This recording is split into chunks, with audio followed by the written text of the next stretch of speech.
Maka meskipun demikian, kafirkah mereka? Nabi tidak mengkafirkan mereka. Nabi tidak mengkafirkan orang-orang yang hidup di satu zaman, satu masa, bahkan itu di awal-awal di mana simpul Islam itu sudah tidak ada. Islam itu sudah tidak lagi menjadi undang-undang yang mengatur semua aspek kehidupan satu bangsa. Nabi tidak mengkafirkan mereka, padahal simpul itu sudah hilang. Maka ada orang yang menjadikan simpul ini atau ikatan ini sebagai penentu iman, sebagai penentu iman. Dan ternyata tidak demikian menurut Nabi Sallallahu Alaihi Wasallam. Nabi tidak menyatakan bahwa dengan simpul itu maka hilanglah simpul itu maka hilanglah Islam. Namun Nabi katakan tidak, orang kemudian masih berpegang dengan simpul yang lain. Islam baru hilang manakala simpul salat hilang. Nah itu baru Islam hilang manakala simpul salat hilang. Kalau simpul Islam itu simpul kekuasaan, khilafah atau apa istilah yang lain yang merupakan hal-hal yang ideal dalam Islam tidak ada, maka itu tidak. Dan Nabi katakan Islam hilang dengan hilangnya simpul yang pertama.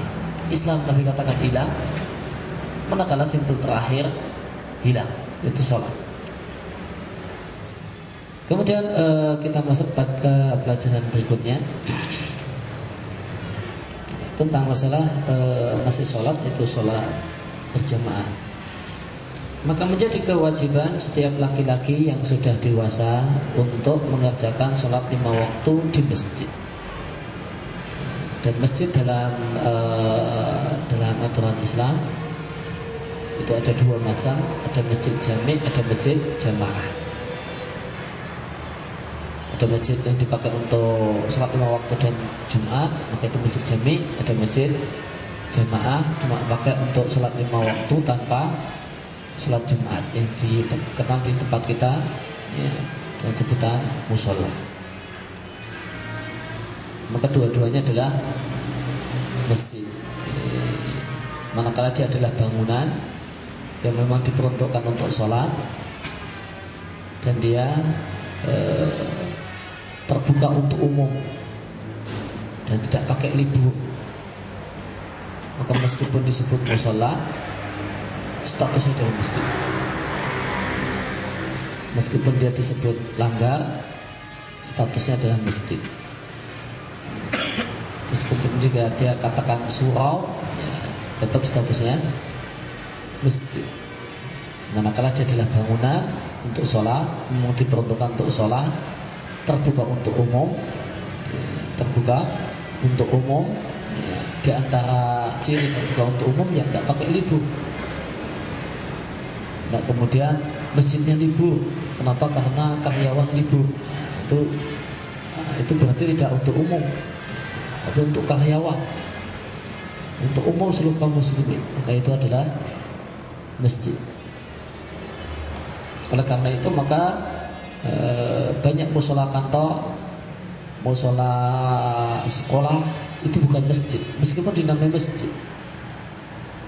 Itu bukan masjid meskipun dinamai masjid, namun statusnya bukan masjid. Kenapa? Dia libur. Kalau kantornya libur, dia libur. Kalau kantornya libur, tutup pintu gerbangnya, tutupan. Kenapa? Liburan. Maka ini bukan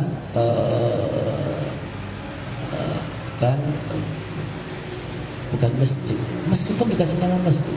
Saya pernah di Jakarta itu maghrib cari masjid, itu bilang ini saat kesini saat ada masjid bagus, kita ke situ, ternyata ini pintu gerbangnya tutup mas, libur kantornya. Masjidnya bagus sekali itu, tapi pakai libur. Nggak tahu masjid kantor apa, saya lupa. Masjidnya bagus, gede, tapi kantor libur itu juga masjidnya juga libur. Maka ini bukan masjid meskipun dikasih nama masjid. Oleh karena itu maka disarankan kalau orang itu mau bikin musola kantor atau semacam itu, biar statusnya itu masjid sehingga ini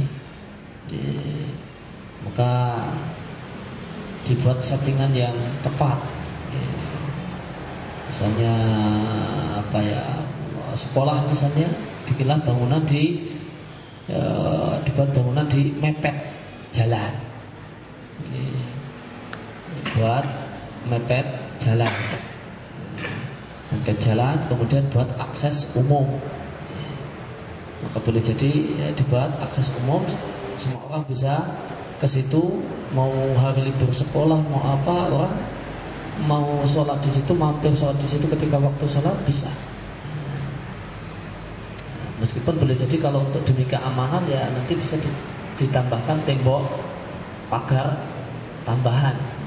Misalnya ini kotak kompleks sekolah, buat aja masjid di sini. Nanti untuk aman kasih aja lagi pagar tambahan di sini. Maka ini masjid. Jadi orang mengakses ini silahkan umum. Maka kalau bentuk musola sekolah atau masjid sekolah itu semacam ini, maka nanti statusnya masjid. Namun kalau enggak, maka statusnya ya seperti musola rumah. Seperti musola rumah satu kampung khusus yang ditetapkan untuk tempat sholat untuk perempuan dan anak-anak, atau untuk ini siapa yang untuk tempat sholat, maka statusnya musola rumah. Di mana musola rumah itu bukanlah masjid. Maka laki-laki yang muslim yang sudah dewasa punya kewajiban untuk sholat 5 waktu di masjid. Sholat 5 waktu di masjid. Bolehkah sholat di musola kantor yang statusnya musola rumah? Jawabannya boleh jika kondisi mengharuskan demikian. Sebagaimana fatwa Syekh Muhammad bin Shalih Al-Utsaimin. Kalau karyawannya itu badung-badung nakal-nakal, kalau diizinkan ke masjid itu baliknya pada beler-beler, harusnya masuk lagi jam 1 jadi setengah 2 karena alasan ini ke masjid ya ketiduran, padahal memang sengaja tidur. Maka boleh ini tidak usah ke masjid, kemudian di musola kantor yang statusnya musola rumah.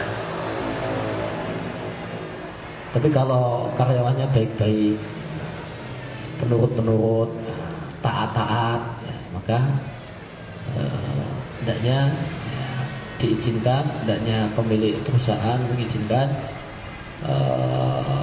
karyawannya untuk pergi ke masjid, memenuhi hukum asal masalah ini.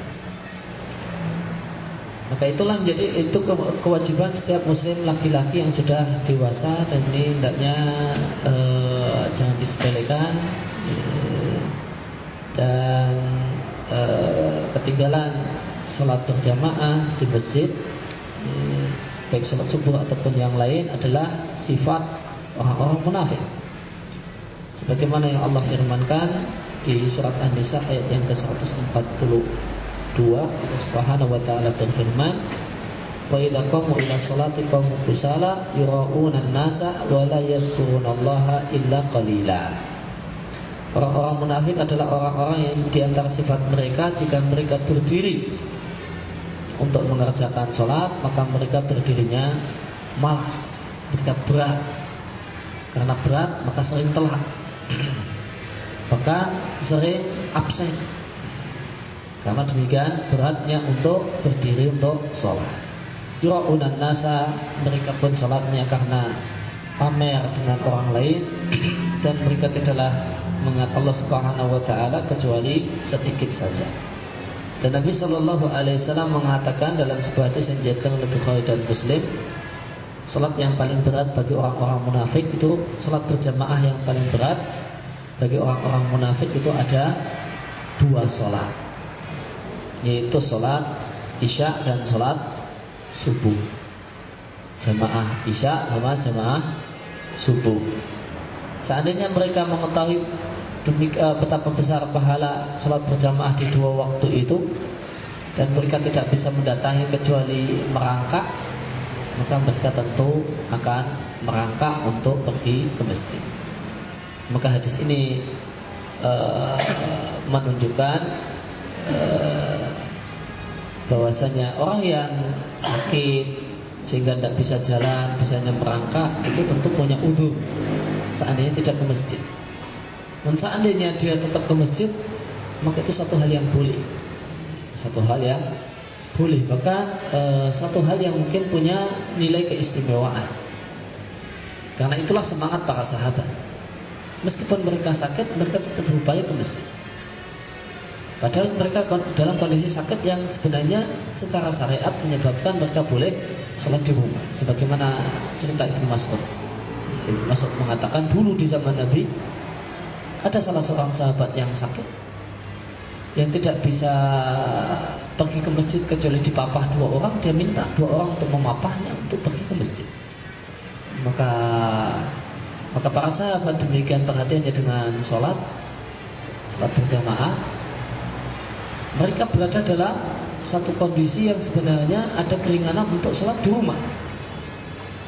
Namun para sahabat, kata Ibnu Mas'ud, itu pilih ke masjid, meskipun dia dalam kondisi sakit yang sebenarnya boleh di rumah.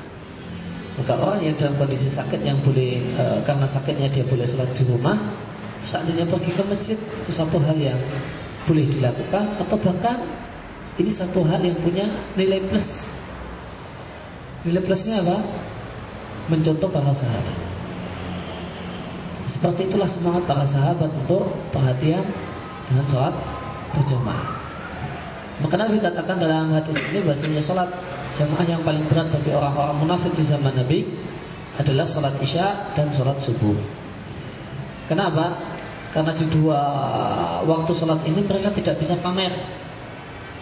Tidak bisa pamer pada orang kalau ini loh saya datang. Karena masjid di zaman Nabi itu tidak ada lampu, tidak berlampu. Masjid Nabawi itu diberi lampu di zaman Umar bin Khattab. Masjid Nabawi itu berlampu di zaman Khalifah Umar bin Khattab radhiyallahu anhu. Sebelum itu tidak ada lampu. Maka kalau gelap yang masih gelap, Isya, subuh, itu orang munafik ya tidak bisa pamer pada Nabi ini loh saya nongol, atau merasa ini gelap Nabi tidak tahu, merasa gelap Nabi tidak tahu. Maka lihat orang munafik di zaman Nabi itu dalam sehari pergi ke masjid 3 kali. Orang munafik di zaman Nabi itu rajin ke masjid, rajin sholat jamaah lagi, duhur, asar, maghrib itu mereka bisa dipastikan di masjid. Duhur, asar, maghrib itu bisa dipastikan orang munafik di zaman Nabi pergi ke masjid. Kalau di tempat kita bisa dipastikan tidak ke masjid, bisa dipastikan tidak ke masjid. Duhur, asar, maghrib, duhur, asar. Orang ke masjid maghrib, duhur, asar bisa dipastikan masjid kosong. Pada zaman Nabi duhur, asar bisa dipastikan masjid itu penuh, lengkap. Yang munafik sama yang enggak munafik datang semua ke masjid. Maka masjid bisa dipastikan penuh. Itu kalau duhur dan asar. Di tempat kita dipastikan kosong, itu duhur dan asar. Terbaliknya kondisi masjid. Di zaman Nabi masjid itu bisa dipastikan penuh duhur dan asar, tempat malah dipastikan kosong duhur dan asar. Maka orang munafik itu ke masjid 3 kali dalam sehari. Paling banter mereka nggak nongol itu isya sama subuh saja. Yang lain yang mereka datang. Maka itu kelakuan orang munafik di zaman Nabi. Orang munafik seminggu sekali, sehari 3 kali ke masjid. Kalau di tempat kita udah muslim taat itu tolak ukurnya seminggu sekali ke masjid itu udah muslim taat. Udah disebut muslim taat. Dia muslim taat. Itu kalau bahasa orang umum muslim taat itu saya tangkap maknanya rajin sholat, nggak pernah bolong, meskipun di rumah tapi hari Jumat ke masjid. Nah itu udah muslim taat, udah dapat predikat muslim taat di mata banyak orang. Karena muslim taat itu bapak sama ibu jamaah di rumah itu muslim taat. Bapak sama ibu sama anak-anak salat jamaah di rumah, nah itu muslim taat. Padahal itu muslim tidak taat. Padahal itu muslim tidak taat. Muslimannya taat, muslimnya nggak taat. Kemudian dalam hadis yang lain Nabi Shallallahu Alaihi Wasallam mengatakan, "Man sami'an nida, falam ya'tihi fala sholata lahu illa min udhrin." Dalam sebuah diriwayatkan oleh Ibnu Majah, Nabi Shallallahu Alaihi Wasallam mengatakan, siapa mendengar adzan, siapa yang mendengar adzan lalu dia tidak datang ke masjid padahal dia tidak punya alasan, maka tidak ada sholat baginya kecuali maka dia tidak datang ke masjid, maka tidak ada sholat baginya kecuali jika dia punya alasan. Yang dimaksud dengan siapa yang mendengar adzan di sini maksudnya adalah siapa yang mengetahui tibanya waktu sholat. Tidak kemudian wah di sini kan berbuk ada mobil motor lah, nggak usah ke masjid, nggak dengar adzan. Bukan demikian. Yang dimaksud dengan mendengar adzan adalah mengetahui tibanya waktu sholat. Maka siapa yang mengetahui waktu sholat telah tiba dan dia pergi ke masjid itu bukanlah satu hal yang berat karena jarak yang terlalu jauh, enggak terlalu jauh. Kalau harus jalan kaki 5 kilo ya enggak apa-apa enggak ke masjid. Tapi kalau masjid juga masih terjangkau, ada kendaraan terjangkau, tidak terlampau jauh, dia telah mengetahui waktunya, waktu sholat telah tiba, maka itulah orang yang Nabi katakan maka tidak ada sholat baginya kecuali jika dia punya alasan. Maka perlu diketahui bahasanya dari hadis ini sebagian ulama membuat kesimpulan hukum bahasanya sholat berjamaah di masjid bagi laki-laki yang sudah dewasa itu syarat sah sholat. Maka meskipun ini pendapatnya tidak kuat, namun saya sampaikan untuk menunjukkan betapa pentingnya masalah ini dan jangan meremehkan masalah ini. Sebagian ulama bahkan ada pendapat Syekhul Islam Ibnu Qayyim, salat berjamaah di masjid bagi laki-laki itu adalah syarat sah salat kecuali jika ada udhu. Jadi masalah adalah jika nggak ada udhu, kalau nggak ada udhu pilih sholat di rumah, padahal tahu waktunya masjid juga nggak terlampau jauh, maka menurut sebagian ulama sholat dia nggak sah. Sholat dia sebanyak apapun nggak sah karena sholat berjamaah di masjid sahnya sholatnya seorang laki-laki. Kemudian hadis-hadis yang tadi dua hadis yang kita baca adalah bukti kalau sholat jamaah yang Nabi inginkan untuk dilakukan oleh kita kaum muslimin itu bukan asal berjamaah, namun berjamaah di tempat adzan dikumandangkan. Siapa yang mendengar adzan dia tidak mendatangi panggilan adzan, mana itu sholat di tempat adzan tersebut dikumandangkan, maka tidak ada sholat baginya kecuali jika dia punya udhu. Maka sholat berjamaah yang diinginkan, yang dimaksudkan dalam ajaran Islam itu bukan asal berjamaah, karena sebagian orang punya pemahaman yang penting jamaah. Saya dengan teman saya jamaah, mau di kantor, mau di rumah, atau saya jamaah sama istri. Yang penting jamaah. Yang penting jamaah itu satu anggapan yang banyak menyebar di masyarakat kita, dan ini satu hal yang tidak benar. Karena Nabi lihat hadis-hadis tentang masalah sholat jamaah. Siapa yang mendengar adzan lalu dia tidak mendatanginya, kalau di rumah asal jamaah itu sudah melaksanakan hadis, nggak ada kalimat apa? Mendatanginya. Lalu mendatangi panggilan adzan, nggak perlu ada kalimat mendatangi panggilan adzan. Maka ada kalimat lalu dia tidak mendatangi panggilan adzan, menunjukkan kalau sholat berjamaah yang diinginkan oleh syariat itu adalah sholat berjamaah di masjid, bukan asal yang penting jamaah. Kemudian juga hadis tadi, seandainya mereka tahu betapa besar pahalanya, tentu mereka akan mendatanginya, meskipun sambil merangkak. Merangkak di sini merangkak dari rumah kemana? Ke masjid. Mereka mendatangi apa? Mendatangi panggilan adzan, panggilan sholat, yaitu sholat di masjid. Maka hadis yang awal itu juga menunjukkan kalau sholat berjamaah yang dimaksudkan oleh syariat bukan asal jamaah. Karena banyak sekali pemahaman di tempat kita yang namanya sholat jamaah itu yang penting, kata orang Jawa, waktu jamaah, yang penting tidak sholat sendiri. Maka dia telah dianggap melaksanakan hadis, melaksanakan ayat dan hadis yang memerintahkan untuk sholat berjamaah. Kemudian ada seorang yang buta, itu sahabat Abdullah bin Ummi Maktum, datang kepada Rasulullah Sallallahu Alaihi Wasallam. Wahai Rasulullah, aku tidak punya penuntun yang cocok dengan aku untuk menuntun ke masjid. Maka apakah aku punya keringanan untuk sholat di rumahku? Jika kita kumpulkan hadis-hadis tentang sahabat Ibnu Ummi Maktum yang minta izin untuk sholat di rumah, maka kesimpulannya beliau menemui Rasulullah Sallallahu Alaihi Wasallam, minta izin untuk boleh sholat di rumah saja, dan beliau mengajukan 5 alasan atau 6 alasan. Dan beliau mengajukan 6 alasan supaya diizinkan sholat di rumah.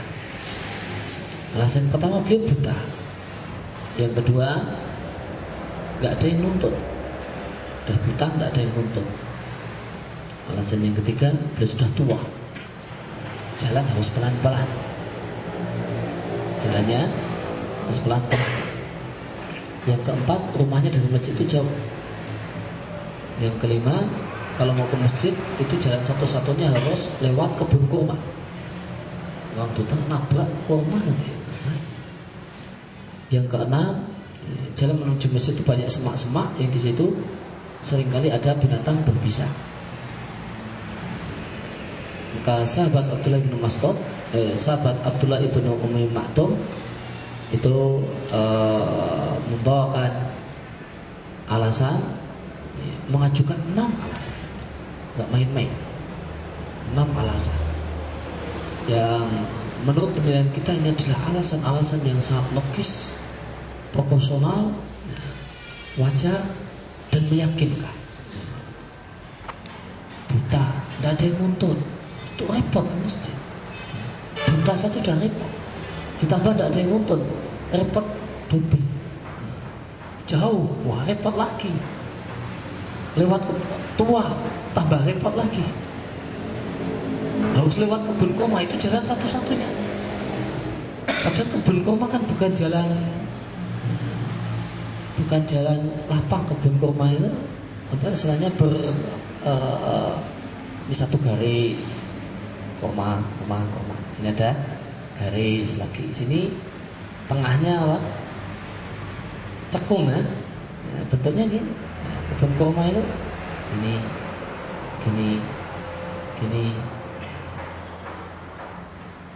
Maka ini satu baris kurma, terus ada cekung, ada gundukan lagi, baris kurma, cekung lagi, demikian terus. Bentuknya gini. Itu bukan bentuk watah ini. bukan bentuk rata. Kayak kebun karet di tempat kita bentuknya rata. Nah ini kebun kurma itu bentuknya gini. Wah itu repot. Naik turun buta lagi. Bisa jadi terjungkup, jatuh, satu hal yang sangat mungkin. Jalan menuju ke masjid itu banyak semak-semak di situ, sering ada kalajengking lewat, ada ular jalan-jalan. Nah ini masalah yang lain.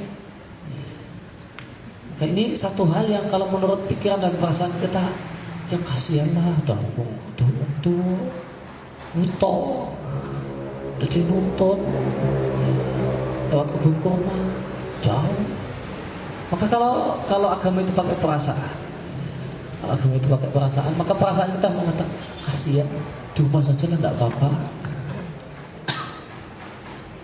Dan apa jawaban Nabi Sallallahu Alaihi Wasallam setelah sahabat Abdul bin Maktum mengajukan 6 alasan, main-main 6 alasan. Maka jawaban Nabi Sallallahu Alaihi Wasallam adalah, apakah engkau mendengar adzan? Apakah engkau dengar suara adzan dikumandangkan?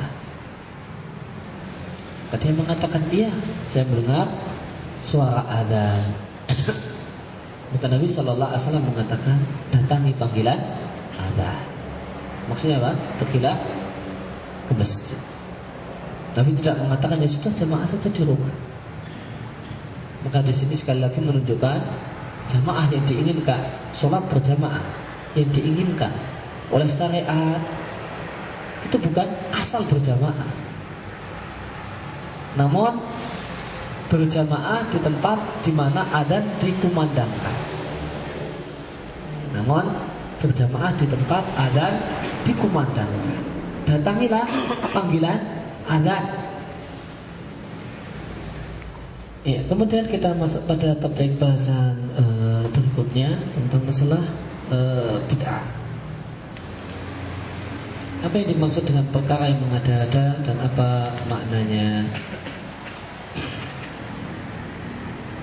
Yang dimaksudkan dengan hadis hati-hatilah dengan perkara yang mengada-ada adalah semua perkara yang diada-adakan oleh manusia dalam agama Islam.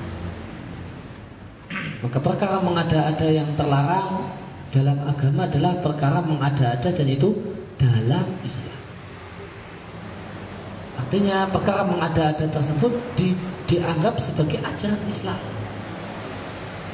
diyakini adalah ajaran Islam oleh orang yang melakukannya. Dan kalau perkara mengada-ada itu tidak diyakini sebagai ajaran Islam karena mengada-ada dalam urusan dunia, kendaraan, alat komunikasi, model rumah, bangunan dan semacamnya, maka itu tidak tercakup dalam larangan mengada-adakan bid'ah dalam Islam. Karena mengada-ada yang terlarang itu adalah mengada-ada kemudian itu dijadikan sebagai bagian dari Islam, artinya dianggap sebagai ajaran Islam, padahal Islam tidak pernah mengajarkannya. Maka kaidah atau poin penting yang berkaitan dengan masalah perkara mengada-ada atau bid'ah dalam yang terlarang, yang tercela adalah ketika itu dijadikan sebagai bagian dari ajaran Islam. Boleh jadi perkara mengada-ada tersebut berkaitan dengan keyakinan dan boleh jadi berkaitan dengan masalah ibadah. Maka bid'ah itulah segala sesuatu yang tidak ada dalilnya dari Al-Quran dan Sunnah Rasulullah SAW, namun manusia menjadikannya sebagai Islam. Mereka yakini itu adalah ajaran Islam dan mereka pun beribadah kepada Allah Subhanahu Wa Taala, mencari pahala di sisi Allah dengan mengerjakannya. Karena dia beranggapan bahwa itu dituntunkan, padahal tidak pernah dituntunkan. Padahal tidak pernah dituntunkan. Maka yang namanya sifat dari bid'ah yang terlarang, tercela dalam Islam adalah orang itu beribadah kepada Allah dengannya. Orang itu beribadah kepada Allah Subhanahu wa taala dengannya. Artinya orang itu mengharap ganjaran di sisi Allah Subhanahu wa taala dengan melakukannya. Ya itulah bid'ah dalam Islam yang tercela dan terlarang. Kemudian di sini dicontohkan di antara contoh bid'ah. Ada bid'ah dalam masalah akidah atau berkaitan dengan masalah akidah. Ada contoh bid'ah dalam bentuk berdoa meminta-minta kepada orang soleh yang telah meninggal dunia. Maka ini adalah kemusyrikan sekaligus bid'ah. Kemusyrikan karena telah beribadah kepada selain Allah Subhanahu wa taala, dan disebut bid'ah karena orang yang melakukannya itu menganggap ini adalah ibadah untuk mendekatkan diri kepada Allah. Sebagian orang yang mengaku Islam, orang yang mengaku Islam yang melakukannya, mereka beranggapan ini adalah ajaran Islam. Mereka beranggapan ini adalah satu cara berdoa yang bagus, meminta kepada Allah agar doa itu terwujud, permohonan itu dikabulkan. Caranya seperti ini. Doanya mintanya kepada orang yang sudah mati. Ya Abdul Qadir Jailani, tolonglah aku, bantulah aku, berilah aku rezeki. Kalimat yang diucapkan demikian. Ya tawasul. Maka tawasul itu kalimat yang global. Ya, apa maknanya perlu dimintai rincian. Namun kalau bentuk tawasulnya seperti itu, maka itu tawasul yang syirik. Kalau bentuknya adalah wahai Abdul Qadir Jailani, tolonglah aku, selamatkan aku, dia katakan, ketika diingatkan jangan lakukan. Loh, saya cuma tawasul. Tapi kalau bentuk tawasulnya kalimatnya semacam itu, maka itu kemusyrikan. Karena meskipun dia namai tawasul, hakikatnya adalah berdoa kepada selain Allah Subhanahu wa taala. Namun sebagian orang tidak mau disalahkan dalam masalah ini, dia mengatakan ini tawasul. Tapi kita katakan tawasul semacam ini adalah kemusyrikan. Atau menjadikan kubur sebagai tempat ibadah. Orang beribadah di dekat kubur karena anggapan kalau beribadah di dekat kubur itu lebih diterima oleh Allah. Ini bid'ah, jalan menuju kemusyrikan dan bukan kemusyrikan. Atau tawaf mengelilingi kubur. Jika seorang itu ingin beribadah kepada Allah dengan tawaf mengelilingi kubur, maka ini adalah bid'ah dan bukan kemusyrikan. Tapi kalau orang itu tawaf mengelilingi kubur karena ingin mendekatkan diri kepada orang sudah mati, maka itu kemusyrikan.